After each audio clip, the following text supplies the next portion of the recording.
Lynda, great to see you. Thanks for making a bit of time to come and have a chat with me. I really appreciate that. Partly because you've written a really interesting book, and it's an area that is of particular interest to me. So I'm glad that you're willing to come and have a chat with us about it. So, just for the people that are listening and perhaps don't know about your book, in one sentence, what's the book about? It's about taking the reader, the leader reader, oh, there's an interesting term, the leader reader, taking them on a journey to discover why they make the decisions they do. And by doing so, they can make better decisions at the end of it. So the book is called. Why smart leaders make bad decisions. Okay. And that's relevant to my audience, if you like, because the podcast is about business and about tech, and those are pretty important decision making, pretty important things for CEOs. So when we were talking a few weeks back, you said to me, the thing to remember is that your brain decides, you just take the credit, which I thought was a very interesting statement. I mean, I think I know now why you made that statement, but just tell people why would you say that?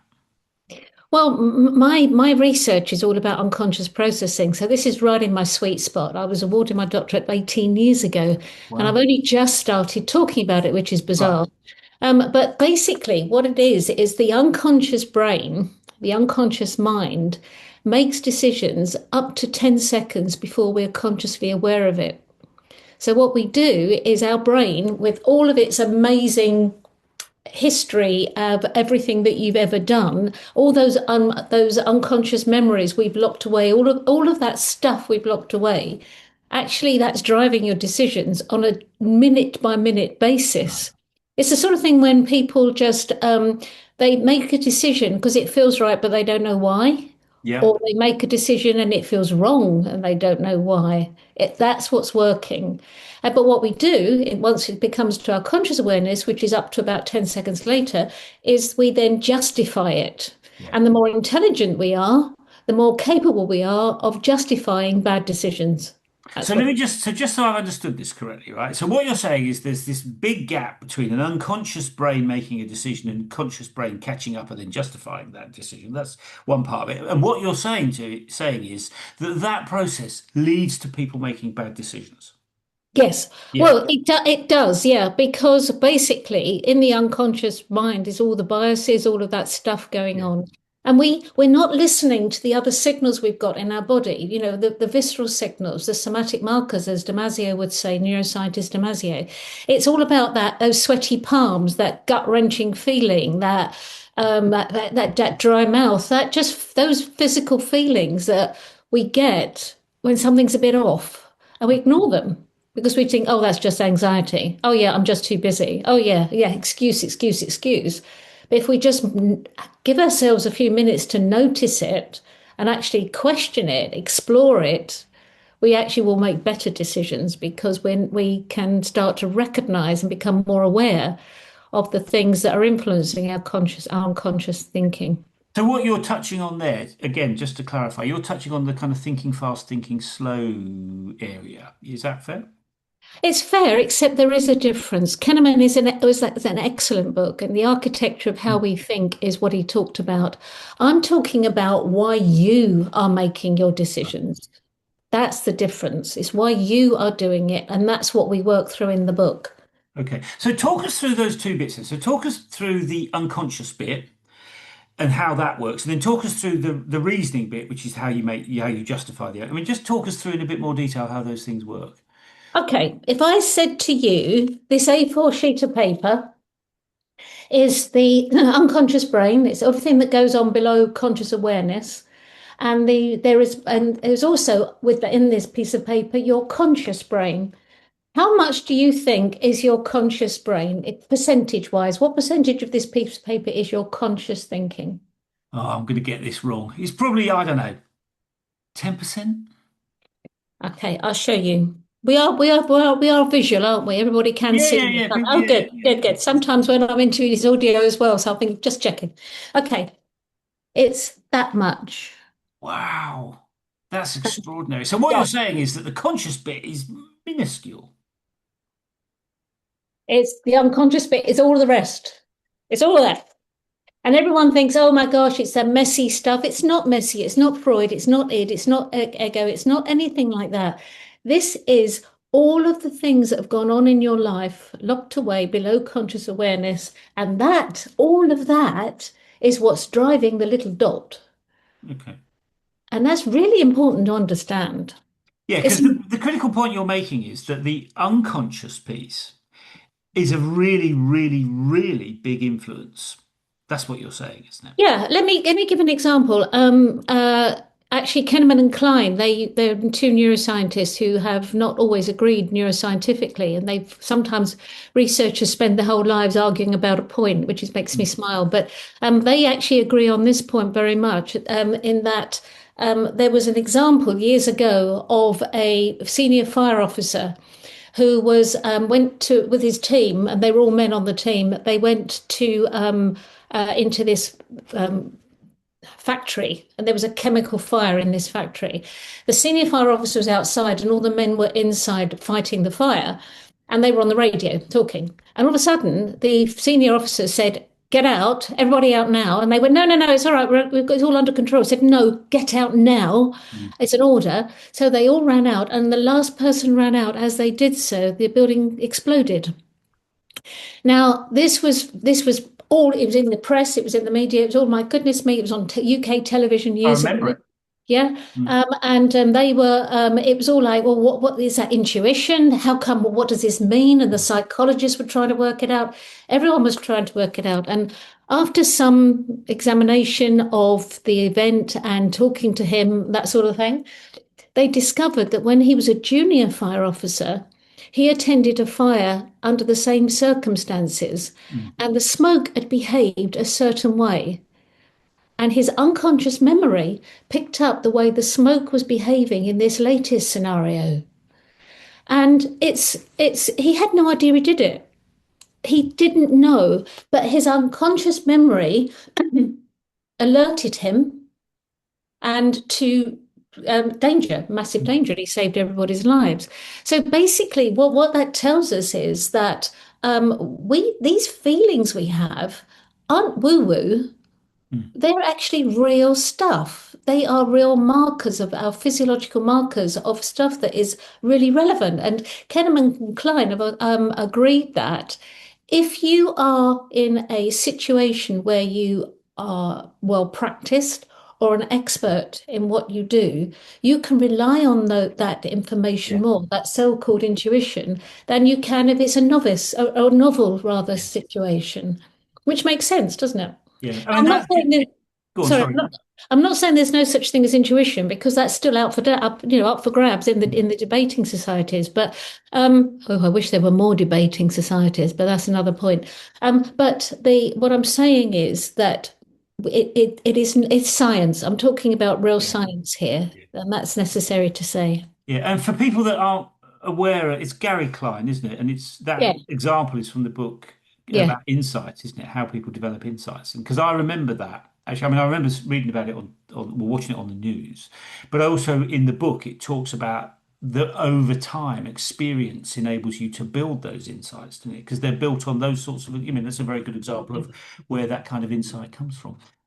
In terms of business, though, which is the area we're talking about, I mean, just to pick up that point, are you saying that people should sit tight and let those experiences coalesce into insight, or should you actively look to get new experiences to try stuff out to help you build that insight? I mean, just give me a sense of how people develop that knowledge and insight, because that's a really important aspect to decision making when you get to be in senior roles and things. Yeah, absolutely. That's a really good point. I think, first of all, there are two answers there.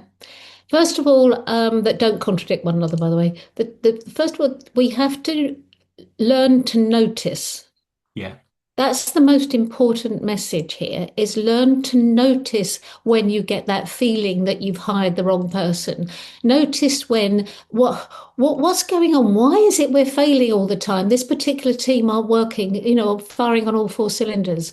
What's going on? What notice, examine it, and allow your gut feel, your body, anything at all. You walk into a room and you will feel that there's something off and you'll dismiss it. Don't dismiss it. Investigate. explore it. Mm. So that's the answer to one. Now, in terms of building new experiences so that you become even more capable with these intuitive feelings that we have, absolutely 100%. Because if you are any, you've got to keep the brain learning, Mm. and that that we all have to, whether we're in leadership or not, because that is one of the insurance policies we have for cognitive reserve. And cognitive reserve is like putting money in a bank. And we all have this, it is a theory, but I'll give you an example is that when people have died suddenly at home, and they have a post-mortem, they would examine their brain, and they have discovered that even though the person may not have presented with any Alzheimer's symptoms, their brain showed very much that there was Alzheimer's disease there. Right. Why is that? Well, the theory is cognitive reserve. So when we actually put learnings in the bank, Mm. with more learnings, actually the brain is able to operate very well, even though some of it might be partly damaged. So a theory that is, I think, very well worth investigating and living by. So if we if we're learning anything new, especially if it's an extension of what we already know, or indeed humbling. Like I was with a senior, very senior CEO, and he was learning to sail for the first time. Brilliant, because you feel you're a novice again. It's Yeah. brilliant. You Yeah. become humble. That makes a good leader Yeah. because they're remembering what it's like not to be able to do something. Yeah. So there, but anything where you are learning something new, and as I say, if it's also adding to your expertise in that you are able to realize things more intuitively or so-called intuitively, then that's a bonus, isn't it? Yeah, yeah, and it really illustrates the value of experience, doesn't it? Yeah. Which people often, particularly young people, often like to knock the value of experience. But the great thing about experience is that you've come across stuff before, and that you learn from those things, don't you? So that I think it's a very interesting point. Let me turn to the next. So you talked about the importance of the unconscious brain on and how that influences decision making, and the importance of insight and intuition and so on. Just talk us through the other bit, which is the conscious bit that flows afterwards, that then justifies and says, yeah, that must be the right thing.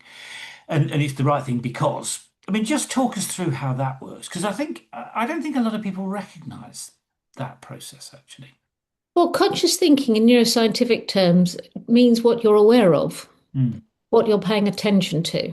That's what it means. And it's that point, and it's when you're paying attention to something, the prefrontal cortex is able to make those executive decisions, the judgments, the problem solving, all of those higher order things that we all do, or humans do. So that's all great. And so, but we are tending to such a narrow amount of information because there's a cacophony of stimuli around us all of the time. And we have to have attention. So we filter out all this other stuff, otherwise the brain couldn't cope. So that's what we're doing. So what is our conscious awareness is what I'm talking about. Mm. And the trouble is when something's in our conscious awareness and we're using our prefrontal cortex to make all of these wonderful decisions and everything else that we do with that information, the trouble is then it can be hijacked, if you like, by any kind of emotional input going on. So people think that, well, therefore, I am not an emotional beast when I am making decisions. Well, according to, again, I'll reference Antonio Damasio. According to Antonio Damasio's work, we are unable to make decisions without Yeah. emotion. Yeah. And that's the critical point Okay. that people don't recognize, isn't it? Yeah, yeah. So therefore, what is a fine balance between an emotional state that is not overwhelming and allowing the prefrontal cortex to do its job. So it's a very dodgy area, this conscious thinking, Lark. It's quite a narrow thing, whereas everything else is going on below conscious awareness, which is really quite astonishing. I've got an assessment on my website for people to use. It's free. You're very welcome to have a go if you want.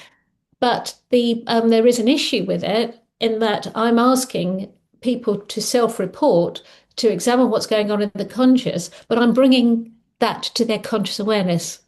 So Mm. there's a contradiction in it. It's really a more of a guide for people to consider what's going on, as opposed to a formula or Mm. a profile technique that is going to tell you exactly what you are. That's not true. You can't do that when you're examining what's going on below conscious awareness, which is the downside, which is why my work was all about, my research was using an fMRI scanning machine, go over 30 odd studies. So you see what I mean? Yeah. The conscious is titchy weeny tiny. Yeah. But it doesn't feel Deliberately. that way, does it? I mean, we think that conscious is the big bit. Absolutely right. Yeah. Let me ask you about the practicalities of this, though. So, I mean, if I'm thinking, if let's say I'm running a business and I confront some sort of situation and then I decide that I'm going to do X. Now, what you're saying is that that is driven by the unconscious, and the conscious bit is then just, I'm going to do that because it's a justification, really. What can you do about that? Because that actually is a real challenge for people. I mean, and it's also made worse, I think, because lots of CEOs think that I don't like to use this phrase, but they think their superpower is making good decisions. Actually, so what is it, just at a practical level, what sort of things could you do about that fact that the conscious bit is really a justification of how you're feeling about something? I mean, how do you deal with that? You've got to give yourself a few seconds of time. You've got to breathe. You've got to notice. And that's the starters. That's for Mm. starters, because you know full well, even though you might be incredibly successful and highly intelligent, which most leaders are, or I'd like to think they are, then but you're a liability Mm. to justify things that are not true, are not going to be helpful. And you will know, even if you do feel so strong and confident, when things have gone wrong, Mm. because they have done. Everybody's experienced teams that are not working properly, a Yeah. relationship at work's not working properly, a customer that's left and you've no idea why. You thought you did everything right. We've all done that. We've all been there. So therefore, we they need to park the ego and just think, well, hang on a minute, I don't want to repeat that. I've really got to try this. You could also buy the book, but haha, that's another side. But no, by noticing more of what's going on and examining more of what's going on, it's like an exploration. You're exploring it Mm. and giving your time a little bit of time to do that. You will start to discover where the mistakes are coming in. Yeah. So what you're saying is don't leap to conclusions, even if you think you've reached a conclusion already. Actually, stand back and say, well, maybe that isn't the right way Yeah, forward. Just sleep on create a little it. bit of If space. you've got it, yeah. If you have the time, sleep on it. Yeah, I mean, it's interesting you say that because that's one of the things I've learned. I've learned through doing lots of stupid things in the past that it's always a good strategy to, if I've got something I need to decide on and I'm not happy about it, to sleep on it and make the decision the following day. It's usually a better decision. Well, I mean, part of I've the learned reason that about myself. Yeah, well, part of the reason is because we are, when we're just awake, when we're not quite awake, we're not quite asleep. You're in alpha frequency. And that is really a creative frequency to Yeah, be in. So that is when we come up with answers to things. When yeah, you're in the shower, when you're staring out the window, watching the rain fall, or, when you're driving your car and you're on automatic, all of a sudden go bing, it's like this magic moment that happens. It's not magic moment. You've just put the brain in a state yeah, where it's able to think creatively. yeah, And it is that it's time, yeah, giving yourself the time. Now, if you're in a busy meeting and things are going wrong, you're not going to be able to do that, give yourself that time, but you can literally pick up a glass of water and sip it, just this. That could be enough. yeah, That could be enough, and nobody knows you're doing it. yeah, yeah. Good advice, I think. Let me ask you about a very specific set of circumstances. So, one of the challenges that people building businesses face is a lot of uncertainty, particularly at the moment. There's uncertainty in the kind of global economy. There's uncertainty because of the impact of AI, et cetera, et cetera, et cetera. I mean, there's all sorts of. It's very difficult for CEOs to make decisions when they can't predict what's going to happen. I mean, that's the big. They also, certainty enables you to decide this will work, therefore I'm prepared to invest £1 million or whatever.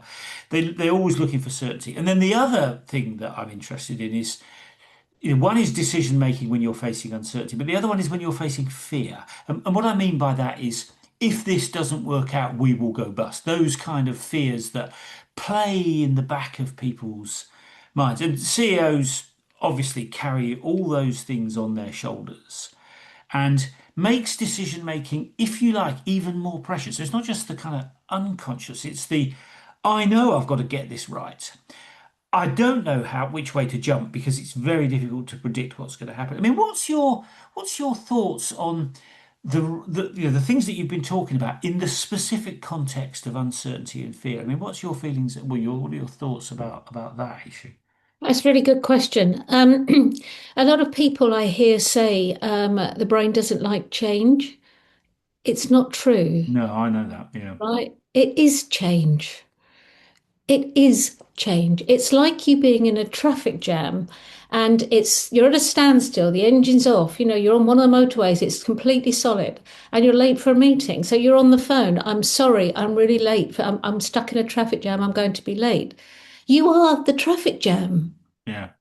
Right? You're part of it. If your car wasn't there, the traffic jam wouldn't be quite so bad. You are part of it. And it's like with change. You are change. There's the body changes. The blood pressure changes. You're hungry, you're not hungry, you're thirsty, you're not thirsty.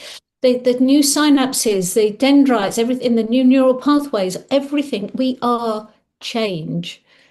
The change we have to be mindful of that people might refer to sometimes is the fact that the brain has to conserve energy. So by doing so, it will go to the neural pathways that are well myelinated, that are well used by default, because it's actually saving energy. That's different, a different topic altogether. And it's also a different topic because it's not that we worry about change or frightened of change, it's the fear of uncertainty that throws us. Mm, And that's a really different conversation. So, if we are really, really worried about uncertainty, which, as you quite rightly say, is everywhere at the moment, mm, we will get into a state of anxiety because we feel out of control. So, the way that we handle that, the way a CEO handles that for themselves and their people, is to actually be consciously aware of what you can control mm, to try to calm that anxiety down. So we need to, even if it's a control of, gosh, I got up this morning, had a shower and came into work and I've done this, this and this, or I'm working for remote, whatever it is, concentrate on what you can control to calm the brain down. Because you can't control, we're not built to control everything that's going on in this world. mm, So just concentrate on that. And then when it comes to those things that is decision time and you're really worried about AI, you're really worried about this, you're really worried about that, it's time for transparency when you're the boss. It's time to actually say, look, this is what I know. We have got to get here in 3 years' time. We need to do this, this, and this to get to that. mm, So in the next 2 years, this is what I've got to do. In the next 1 year, in the next 6 months, this is what we've got to do. In this week, this is what we've got to do. And this is where you fit in. So people feel now part of the bigger picture. They feel that you have made them feel significant. And by the way, significance is the most important emotion you can help anybody feel, whether you're 2 years old or 102 years old. Imagine a 2 year old who's mm. you're at your laptop and you've got this really important email and you're trying to press send, and this 2 years go, mummy, mummy, mummy, daddy, daddy, daddy, uncle, uncle, auntie, whatever, ever.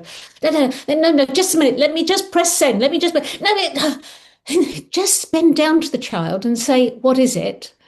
They will say, and then go off and play. You've made them feel significant. What is it a 102-year-old will all say to you, or a very elderly person will say to you? Nearly 99% of them will say, I feel invisible. Mm, mm, Terrible, right?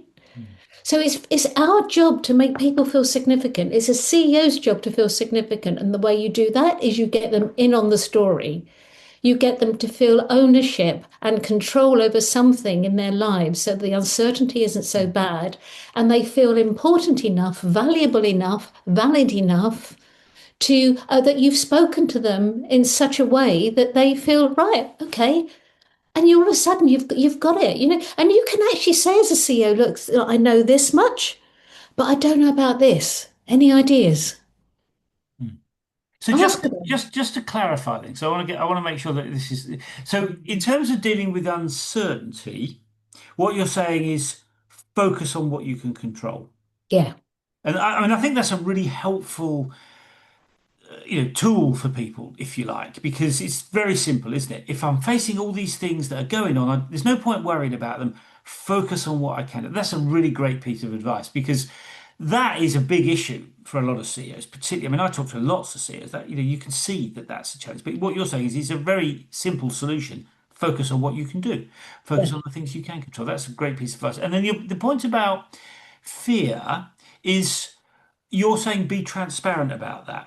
I know about this. I don't know about that. Those are the things I'm worried about. This is, I think, what we're going to do. Have I understood that correctly? I mean, is that a fair you summary? have. You have absolutely. CEOs often think they can't show vulnerability. Mm, Actually, you can. You can in a controlled way that you're happy to do so, and it will help your people back you hugely. And I'll give you a really good example of this. 1,000 years ago, my then boyfriend, now husband, worked for Wang Laboratories, and it was an achiever trip. There were 2,000 in this American hotel, massive achiever trip. Most of them were men in those days, and Wang Labs were in trouble. They were IBM's biggest competitor at the time, but they slipped into big problems. And Dr. Wang, who was the genius behind the whole thing, he got throat cancer, and the board were falling apart, and that was the problem. And all of these people had their CVs ready. They were like baying hounds. They were leaving this ship. Their chest thumping, testosterone. You could smell it 5 miles away. The testosterone in this place. And so the great and the good were up there doing their presentations. And then all of a sudden, Dr. Wang came on the stage. You could have heard a pin drop. mm, Then nobody expected it. And he stood up there, and it's his very gravelly voice, because he'd had radiotherapy on his throat. In a very gravelly voice, he said, "Thank you for all you've done. I know you know we're in trouble, but can you help us, please?" mm, I kid you not. These enormous testosterone ridden men, baying hounds, were crying, mm, absolutely crying. And they did. Nobody left. They mm, stayed. And the company lasted a lot longer. mm, But that's the point. And I'm not suggesting anything as extreme as that, but it's a story to remember, mm, is that vulnerability is powerful mm, when done in a way that you're comfortable with. mm. And when you say vulnerability, just you're saying talk about your fears. Talk about it. Say, look, this is what I've got. I've got this here. This is what I've done. Have a look at the plan I've got. See what you think. Tell me what's wrong with it. But this is all I know. Can you add anything? Because I'm now stuck. I'm now really stuck. This is why I've done this, this, and this. But this is where I want to get to. Can you help me out? Let's all talk it through. So ask the rest of the board. you know, be part of a team, help people feel significant, and you will be amazing what golden nuggets you come up with. Yeah, yeah, yeah. And I've seen that happen actually, so I totally get what you're saying. Let me ask you, I want to come back to something that we talked about a minute or two ago. I mean, you were talking about the importance of trusting your gut. And there is a problem, and I agree with you about that. I mean, there's a lot of value to trusting your gut, but there is a problem with it, which is your kind of inherent biases and so on. I mean, what are your thoughts on how you deal with the fact that we all have, unconscious bias? I mean, I've heard people speak about, say, "Oh, you should go on this unconscious bias training." I mean, I've got to say, I was a bit unconvinced about that. But what are your thoughts on how you should deal with your own unconscious biases? I mean, is there a way to deal with that? There is, but it's an ongoing thing. You can't Mm, go. I mean, I do training on unconscious bias, but it's only to raise awareness of what's going on, and then the mm, work must continue. Because basically, what happens is that I mentioned earlier that the brain is trying to always to conserve energy, yeah. because it gobbles up so much. Well, basically, one of the things it does is it creates shortcuts. habits, heuristics. Heuristics are what I'm going to be talking about now. Heuristics, the shortcuts to enable us to think. If we didn't have heuristics, we'd literally be a blob on the floor and not do anything. Yeah. Okay. So, for instance, if an animal walks in your room, your office, or whatever, it's got four legs, a tail, and whiskers, and you were brought up with dogs in the family, you would immediately think it's a dog because your heuristic has said your shortcut has gone as a dog, and you've not actually registered it properly, you've not looked properly, but your immediate reaction is file it away, that's a dog. It could have been a cat. But the point is, your shortcuts did that. With the heuristics, these shortcuts comes a side effect, and those side effects are unconscious biases. You're biased because you were brought up with a dog, so you thought it's a dog, right? Unconscious biases are normal. I always say that because a lot of people believe that makes them a bad person. Mm. It doesn't. The only people who don't have unconscious bias are dead people, okay? It is really normal. So we have to remind ourselves of that. So now we know we've got it, and now we know it's okay to have them, and now we know that actually it's necessary to have them, but not socially acceptable and sometimes not at all helpful in business. The next step is to realize that what they are and where our unconscious bias leans when we are actually when we are working to catch ourselves out. We need to know. And if you've got a trusted member of somebody you work with, somebody you can really trust and not feel they're getting at you, ask them to point out when you're showing a bias, Mm. because I think that's a really good way of doing it. It can cause an argument, so you've got to make sure that you are all on the same page and do it for one another. But it's that awareness that's going on. So, if you are, I don't know, you've got proposals on your desk and there are six of them. You think there's no way I'm going to plow through six proposals. So you have a brief look and you throw three away. So now you've got three left. Now you're going to look at them a little bit better. Actually, check why you threw those three away. Mm. Is it your biases that did that? Because that could be a really good person that's just gone in the bin. Mm. So check it out. And I'm not suggesting that you go in depth in all six proposals because let's face it, everybody writes a proposal differently. So it's very difficult to compare them sometimes. Yeah. But you can recognize in yourself, well, what is it about that I really didn't like? You can skim read it. Yeah. So Let why me not let me just ask pick you them? about a very practical example of that. So one of the things that's been happening in the last couple of years has been there's been a lot of fuss about the fact that venture capitalists are only spending, I don't know, 3 or 4%. I mean, it's a very small amount of investment money goes to female-founded companies, women CEOs. Would you, and this is, I'm just interested in your perspective on this because I don't think we've got any evidence but would you say that that is as a result of unconscious bias in those VCs saying, I don't really like investing in women, so for whatever reason, it's not, I mean, my view is it's not justified. I've seen plenty of great female CEOs, I mean, so I don't understand where that bias comes from. But what would you say is driving that? Because it's quite an extreme example. We're not talking about, you know, 49-51. We're talking about 3 or 4% and 95 or 96% going to men. I mean, it's quite an extreme example. I mean, what's your take on why are VCs, do you think, making those sorts of decisions? Well, I think the first thing we've got to do is find out how many actually applied. Mm. And because the stats can be, statistics can say what you want them to say. The average person has one breast and one testicle. They can be absolute nonsense. So you have to really think to yourself, well, hang on a minute, where these stats come from? Did we have enough female applicants Mm. in the first place? And if we haven't got enough female applicants, what is it in our business? What is it in the way we are trading? What is it the way we are doing business that women aren't attracted to apply? So you can start there, So and you're then you essentially can, saying get more women entrepreneurs. And yeah. Well, therefore, the strike rate in terms of getting investment will increase because there's more women applying. That's basically one strategy, as you're saying. Yeah. yeah, absolutely one strategy. Yeah. And why is it that women are not applying? Maybe it's because there's not enough of flexibility in the job. Hmm. I mean, let's face it, as much as I don't like saying it, but still it's the female that is the prime carer of children and in so many scenarios. So she needs flexibility. So do men.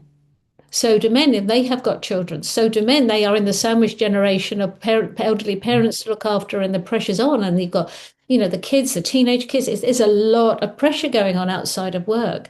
So there's a lot to consider. That's what I'm saying. So consider first why women might not be applying. Is the job spec reloaded to men? I did I was did a documentary on Channel 5 with Dame Karen Brady some years ago, and we were looking at recruiters, and we had 18 recruiters come in. Didn't know it was an experiment, didn't see Karen Brady, didn't see any of that. But what was on the wall were CVs. Half of them had names and photographs on them, half of them didn't. And the spec was first interview for an engineer in a technology company, Hmm. so-called masculine job, and the results were astonishingly biased towards men. Yeah. But I'd worded it, I'd created these CVs, so I'd worded it in a very masculine or female way. So the words were like achieving and these so-called American, these not American, so-called aggressive words, achieving and standards and things like that. And the women was like nurturing and those sorts of so-called female words. And the biases were there. So even with the way that the CVs were written, were without the photograph, those without the names. You couldn't tell they were female or male, but you could by reading the way it was written. So how are the adverts written? Mm. I mean, I'm How are talking they? about women pitching for funding. I mean, I'll take your point about recruitment because there's a problem in recruitment. But to come back to the women CEOs pitching for funding, you're also saying think about the language and the presentation of the Yeah, pitch. Is that what you're saying?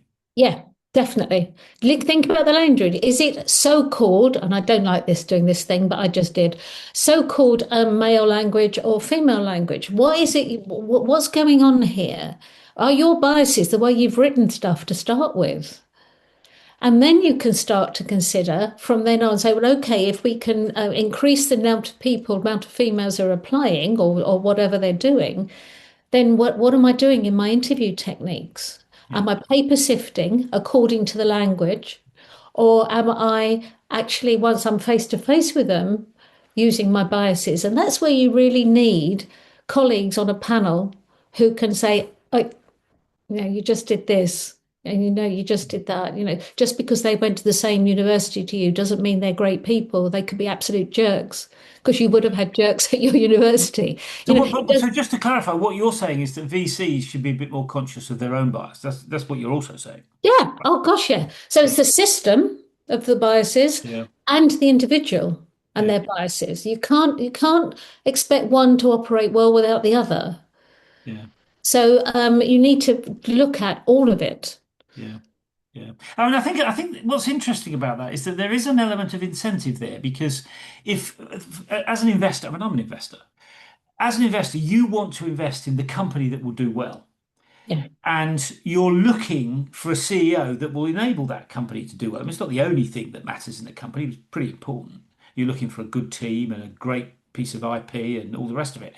Um, but if your bias gets in the way of you making the decision to invest in a really good company because for some reason you think that the female CEO is not going to deliver on that, but you got that wrong because if you've made that decision because you're biased, you're losing out, aren't you? Yeah, totally, Yeah. 100%. And that's the thing that's always struck me about this is that VCs are missing out, really. Yeah, everyone misses out.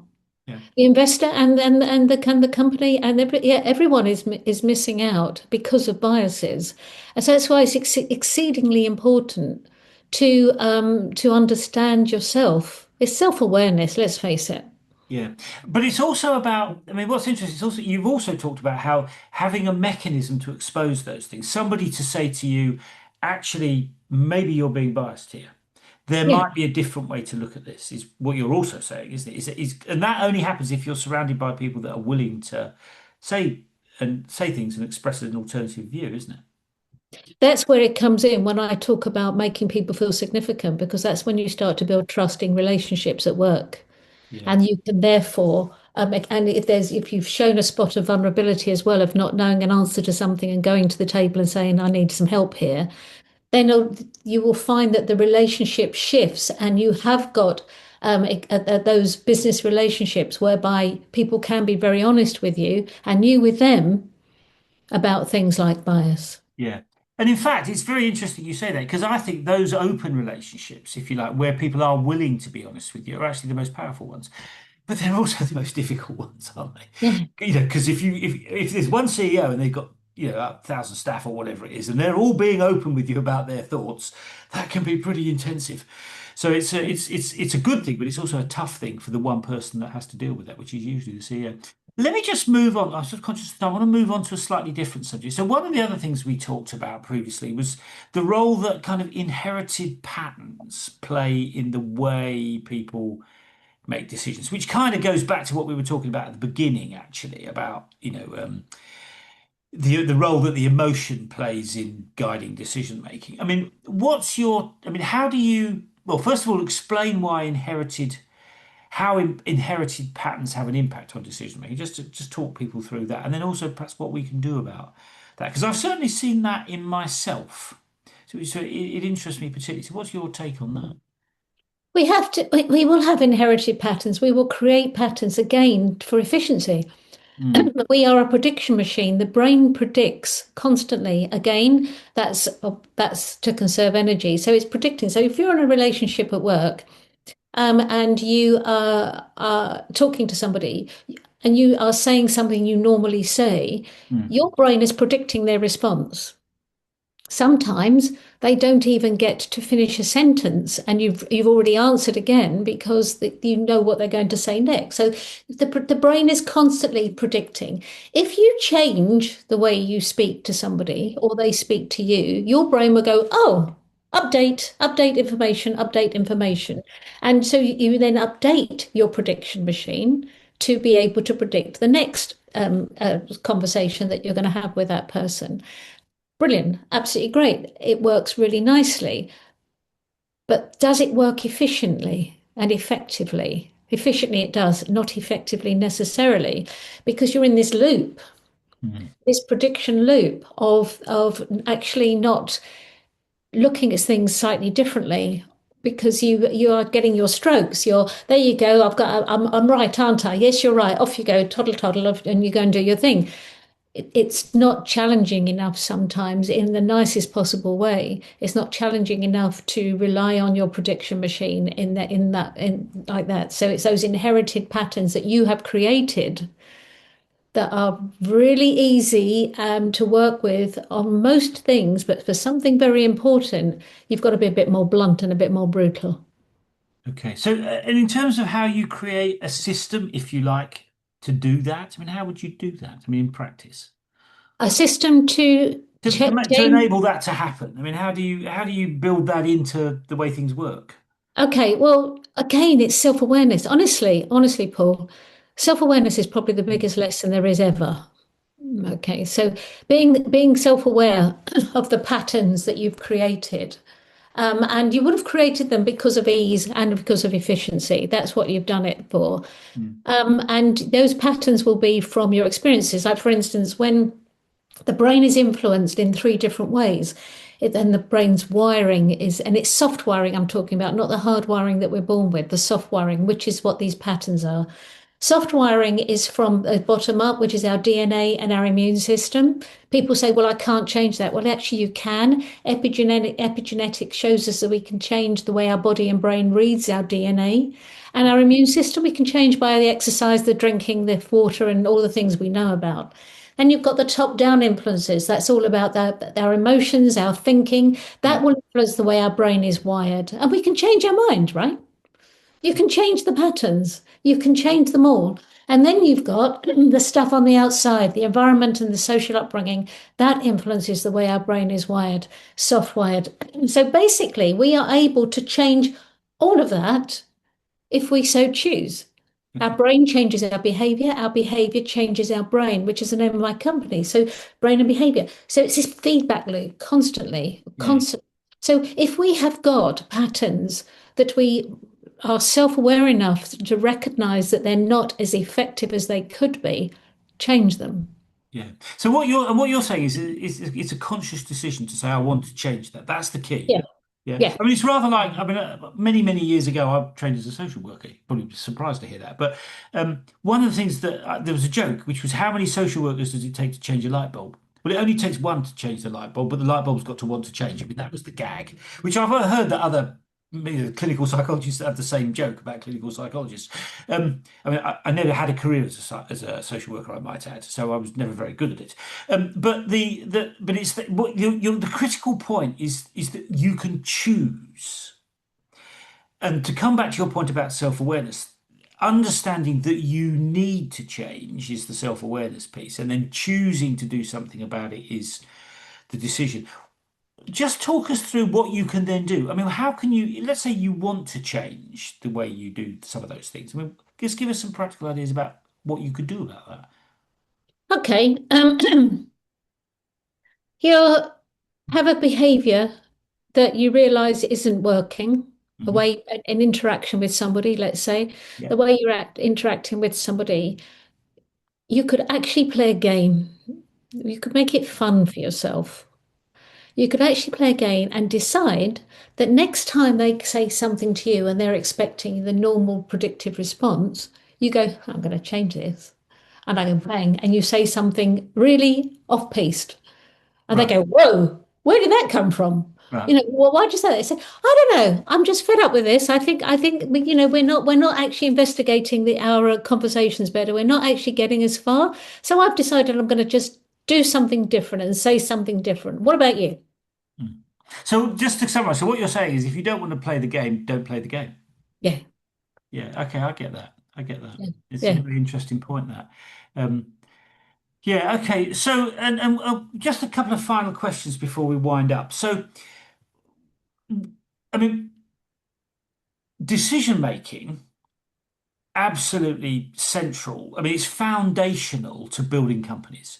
If you make bad decisions consistently, you will end up with problems. If you make good decisions consistently, you are more likely to be successful. I mean, bad decisions lead to poor outcomes on the whole. Good decisions generally lead to better. I mean, they don't always. What is your, I mean, one of the things that, sorry, I'm just trying to clarify this in my mind. So, one of the things I notice about the CEOs I talk to is that they're very confident. They've had been good in education. They've built a business. They're very confident.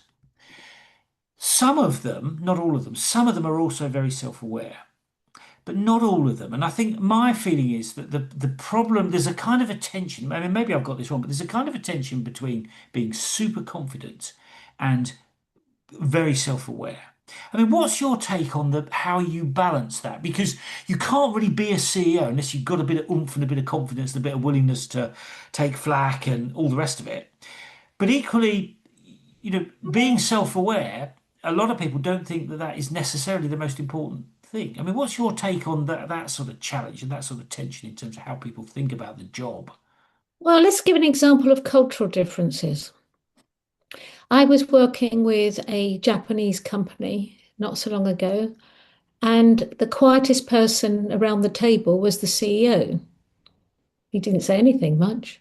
Right. He just watched and listened and observed, and everyone else was banging the table and things, and he was quietly confident, quietly confident. And I asked him afterwards, I said, what did you get out of the session? And the thing he took, and that was actually on unconscious bias, he said it was actually your point about significance, Hmm. helping everybody feel significant. Now, so he was leading with quiet confidence, but he was observing, he was giving himself space and time to take on new data, to take on new intelligence of collecting that intelligence from around the table. That's what he was doing. Highly successful, highly Hmm. successful. You go across the Atlantic, and the loudest person around the table tends to be the CEO. So there is not, of course, this is a generalization, but there are cultural differences, and we need to learn from that. Hmm. I've never understood why we have got such, we put these blinkers on and think that our culture is the only way to do things. We can learn so much from our international neighbours. So that perhaps that confidence doesn't necessarily mean that you're not listening, Mm, doesn't necessarily mean that you're not absorbing other people and thinking about it and noticing them. No, confidence doesn't mean just that you're bludgering your way through with your two mm, lead boots. No, that's not confidence. That's actually bordering on bullying. mm. Confidence is different. Confidence, you have to, if you make a decision, you've got to be confident to deliver that decision to your investors. You've got to be confident to deliver Yeah. that decision to your people. Absolutely, 100%. But just make sure that the information you have is the best you have Mm, in order for you to be that confident. mm. I mean, the thing that was behind my question is I see a lot of hubris, which is another way of saying overconfidence. Um, and if you look at why businesses fail, the root cause is often hubris, overconfidence, people thinking that they can do things when actually they don't have particularly good odds of achieving it. I'm not saying that you shouldn't take on stuff that is not going to be a stretch, but I think hubris is, you know, But you see, it's a real difficult challenge.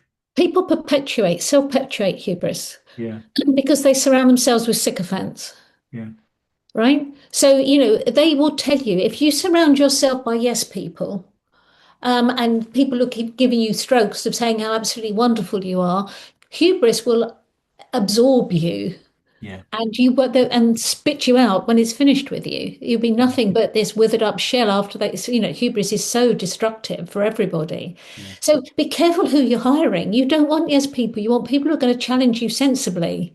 yeah, yeah, You really do have to really think about your team. And if you are only hiring yes people, then maybe question why you're actually not as confident as you believe you are. mm, mm. I mean, it's a very interesting issue because you hear a lot of CEOs say, surround myself with good people. That's a good strategy. But it's more subtle than that, is what you're saying. It's surround yourself with people that are good people that will also tell you when they think you've got it wrong. I mean, Oh, which is a yeah. slightly bolder type of person, isn't it, really? It is, and it takes a confident person to make sure you've got people around you who can challenge your thinking. Yeah, So it's interesting, there's such a contradiction. Those people who think they're confident but are being swallowed up by hubris, yeah, invariably because they're surrounded by yes people, are actually not that confident. yeah, yeah. They That's a just very pretend. interesting point. Linda, thank you for taking a bit of time to come and have a chat with me. Thank you for talking through. I mean, we haven't covered everything in your book, but we've covered some really interesting issues. There are certainly the things that I think are directly relevant to the way I see businesses operating, and I think you've given us some really useful food for thought and some great ideas, actually, some great practical things that we can do. So thank you for making the time to come and have a chat with us. I mean, I really appreciate it. And I mean, it's to come back to the point I just made. Decision making is so foundational to building a business. It's such an important thing to get right. It's great to see you sort of helping people understand how to do decision making well, which is very easy to say, much more difficult to do. So thank you for sharing your thoughts on that. My absolute pleasure. Thank you for asking me. All right, see you soon, Linda. Okay, bye bye. Bye bye.